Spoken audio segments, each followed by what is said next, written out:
Absolutely cannot type or even know what words are. We have multiple W@H users that log in with a generic local account, then connect to our systems via Citrix. We have no software available for remote support, so everything I do is blind. Every PC has the same local account and I include a printed 2-sentence login guide. Here's a call I had last week. The user was a native English speaker, so there was no language barrier. The user also didn't sound intoxicated or otherwise medicated, and yes, drugs and alcohol are a problem sometimes for our at-home agents. Also, we are a call center, so we literally have people who are drunk/drug taking calls on behalf of our clients. User, this PC is broken. It's not letting me log in. I follow the instructions exactly and it won't let me log in. Me, okay, let's step through this. Please enter local name. Once you have that, enter the password. User, it still won't let me in. I typed my email address. Me, you don't type your email address anywhere. In the user field, enter local name. User, same result. Me, do you have a cell phone so you can take a picture of what you typed? User, sends me a picture. Me, I can see that for the username you typed your email address again. Please just type what it says on the guide and what I'm telling you. It's not your email address. It's local name. Where you have your email address entered, I need you to type local name instead. We go through several iterations of this. The call lasted for about 10 minutes. Sometimes she typed her email address. Sometimes she typed the password for the username. Sometimes it was something random. No matter what I did, I couldn't get the user to type local name. The closest she got was Kindofte local name. Me, we're going to need to call you back to take care of this. At this point, I just referred it to the user's supervisor. Apparently they were able to get her to log in finally and she somehow remains employed. Like this? Lid. Thilith. Freeze. Happy Cake Day. Thank you. In her defense, computers in the workplace have only been around like the past 30 years. At what point does HR get held accountable for hiring incompetent people? Imagine hiring someone for a job where they spend all day driving around, and you hire someone who doesn't know how to drive a car. This is obviously absurd, but somehow companies do this all the time with people who don't know how to drive a computer. It's madness. I am not a vehicle person. Just tell me exactly how to move the roundy thing so I can drive from here to there. When I press the left pedal, the vehicle stops moving. I don't like that. I want it to go faster. You mean the middle pedal? P. You don't want these people in cars with 3 pedals. Honestly, I think they'd be less of a threat in a stick-shift car. Because there's more they can do that will stall the engine. Which means the chance they'll actually manage to get the car moving is slim to none. Yeah, but do you want to be the one trying to walk them through driving it over the phone because their manager called your manager and you got told to help them? Thanks, I will have nightmares about this. Do you ever wonder if it's a deliberate ploy not to do work? How did that user log in the day before? Or was she a new hire? If new, why wasn't basic computer skills included in a test or interview beforehand? It was a replacement PC because her HD failed. The login procedure had actually changed from the time she got her original PC to the time she got her replacement. That's why I included instructions. Some of our users definitely have problems just to get out of work. Still sounds deliberate that she couldn't follow what seemed like very basic instructions. I mean, my parents wouldn't be able to, but neither of them uses a computer for work. I don't know. I am at this very moment trying to help an older guy here at work log in, and he is definitely not a shirker. He is one of our hardest workers and I think is just confused. Christ, I went through a similar thing helping a fellow student get rid of some errors in our SQL class final assignment.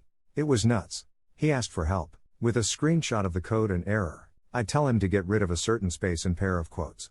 When we hand in our assignments, he tells the teacher he couldn't do it. I frown. As the teacher is going through the assignment, he corrects his with the things I had told him. I asked him why he hadn't followed my instructions. He just said mumble, got confused. Feeping insane. I had one of those from a full-blown adult last week. They sent me a PDF, saying they couldn't do such and such with it. So I open it, click the such and such button, and up pops an error saying something very specific, with very clear directions on how to resolve. Basically, this file is locked. Please save it using save as unlocked file. Open that unlocked version, and retry this such and such process. I sent a screenshot, with those directions circled, and got back. How do I do that? Feeping. Ugh. I had one the other day where an edit Windows client had managed to set Mac spreadsheets to default open with MS Paint. I would love to know how. It was right there in the error. Also, we're an unrelated cloud software provider. This child cannot log into their class. I work in a school district. Can you show me the error message? Error page showing a very specific type of problem and a link that says if you are seeing this, tap here to fix this error. That takes you to a screen that walks you through how to do exactly that. I go through these steps and fix the issue. Problem solved. Head desk. Oh, I felt this in my bones. It's really frustrating to know this person has a job and is probably making more money than I ever have while I sit here unemployed. I have users who have been with the company I support for longer than I've been here, and they don't know how to log in, change password, and sometimes struggle to even tell me their name. Don't get me started about being unable to change passwords. Last week something happened where I work and we asked everyone to change their passwords. These people have been changing their passwords regularly for the past 20 years, and suddenly were confused on how to do it. So many people emailed me asking for help to change their passwords. Like, just do it like you did less than a month ago when your password expired, like it always has. One person locked their computer and then shut it down, and then tried logging in with a new password, which obviously didn't work because they didn't actually change anything. Yeah, after the Christmas break it's days upon days of password reset calls. You know, this reminds me of an employee I had, for a short time. Real nice guy, but one day he said he was having medical issues and might have trouble working the computer.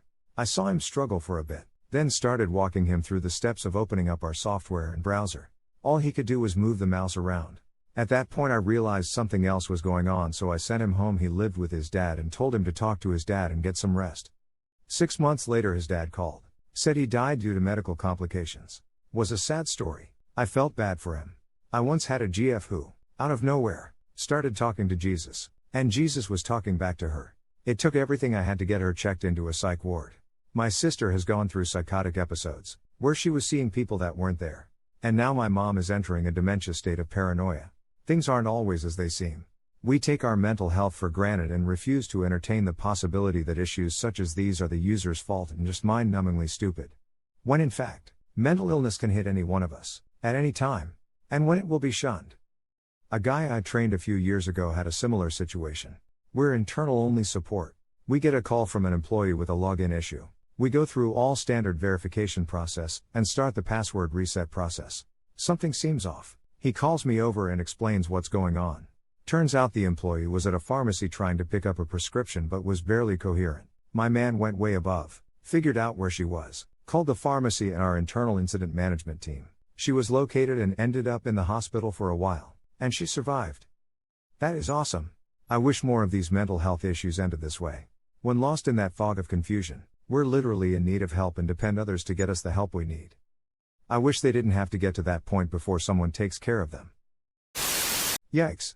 People are afraid of what they don't understand, and they've been lied to that computers are big and complicated and scary and obscure.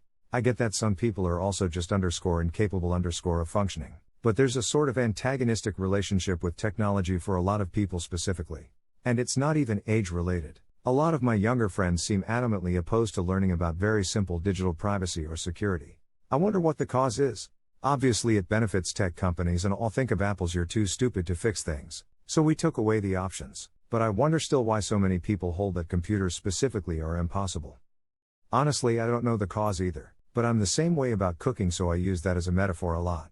My grandma especially appreciates it. After the first, possibly second time she entered the email address, what you should have done is type in what I say, letter for letter, then proceed to spell out the correct username. I did it. I just spared everyone the painful iterations of everything I tried. I know your pain. Some users are just too stupid for words. In this case, very literally. This story is a good example of what needs to happen after you have attempted to instruct the user and they still do not get it, can't get it. You inform their supervisor. Their supervisor needs to know that this hire whose job it is to use a computer cannot in fact use a computer. Either write up an action plan for them to be taught how to use a computer or document the inability in order to terminate their employment. That is it. End of story. If your workplace doesn't provide remote assistance software, it could be worth checking out Quick Assist. It comes pre-installed on Windows 10. Under Start menu, folder Accessories, then Quick Assist. Works pretty well in most cases. Just thought this would be useful in my line of work. Open the app, something went wrong on our end. We have a similar setup. Thankfully I can kick these types of things back to the business segment with the at-home users, and they handle it from there. as we have a 15-minute hard cap on supporting these WFH stations. Just an FYI to office equipment timeframe. I used a terminal connected to a mainframe in banking in 1980. I started using an actual computer at my desk, not called a PC. In 1984, running CP/M. I received my first IBM PC in 1985 or 86. Very few of us had them at that time. I worked in Palo Alto. Work from home. Workers from hell. Sounds like she was trolling you. I had to Reddit stalk you to confirm that your username does. In fact, check out. The problem here is someone who's not very familiar with tech. Here's something similar to username. And decided you mean username, even though you said very clearly /local name. This is someone who does things by rote memory, not by actually reading the screen. This person literally cannot process spoken instructions. It must be visual i.e. done in front of her. If they won't read the screen, read the written instructions, or listen to the spoken instructions, they need to change, not the world. Concur in general. Can't fix stupid. You know, Windows installs have a new and improved built-in remote assistance function. It's super easy, way easier than things like Bomgar. Remote assistance doesn't work unless the user can log in. Something like Cassia or Bomgar would be useful for us, but since my company wants to spend $0 to support remote agents, we'll never get anything. Remote assistance doesn't work unless the user can log in. Veiled. That's true. If they can log in though, it's better than nothing.